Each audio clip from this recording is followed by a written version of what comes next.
Diabetic retinopathy tends to not have any obvious symptoms. As a diabetic, it is important to consider an eye exam with a qualified eye specialist. As a patient comes, we will test your sight. How far do you see? We will also test, do you need glasses or not? And most importantly, we will also test blood pressure. So the eye has pressure inside. That's why it doesn't collapse like a balloon. That pressure, if it goes up, you can go blind. And that pressure also has no symptoms. So we'll check the pressure. So that is usually done like somewhere else. You know, like how you go to casualty, your blood pressure is done by the nurse. So that is done. Then once you come now to us, we will put you on this machine, which is called a slit lamp machine. This helps us to see in detail the front part of your eye, in a lot of detail. So we'll tell the patient, come, put your chin there.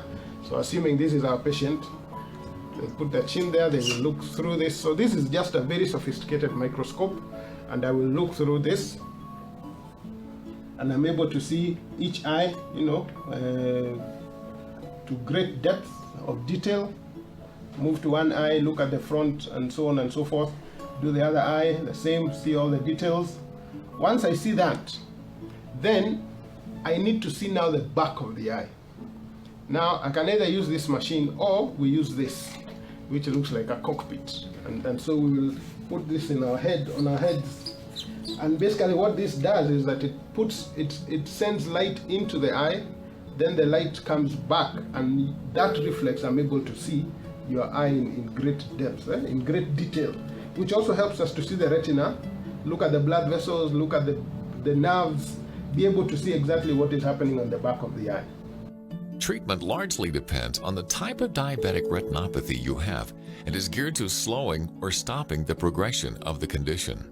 Now we have drugs that we inject into the eye that dry up, they stop that leakage. Carbicide completely stops. The only problem now is that you need many injections. So on average, a diabetic who is leaking will need an average of 6 to 8 injections a year in the first year, then 4 injections in the second year, then maybe 1 or 2 in the third year. But those injections have revolutionized the way we treat diabetic retinopathy because the leakage actually stops, and from data worldwide, about 60 to 70% of patients actually improve in their sight. So now we have treatment, but it's injections. Now we tell people you're going to inject their eye and they just almost collapse. But people come, we inject in the morning and they go to work. It's not a big deal. The problem is the expense. And which is not just a problem of that. Health financing in this country is a problem.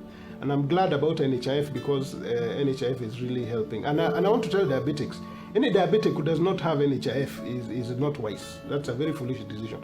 Every diabetic should have an NHIF card. In fact, not every diabetic, every Kenyan. Every Kenyan should have an NHIF card because we talk badly about government, but we don't adopt the good things that the government is doing. And NHIF is a real game changer in healthcare.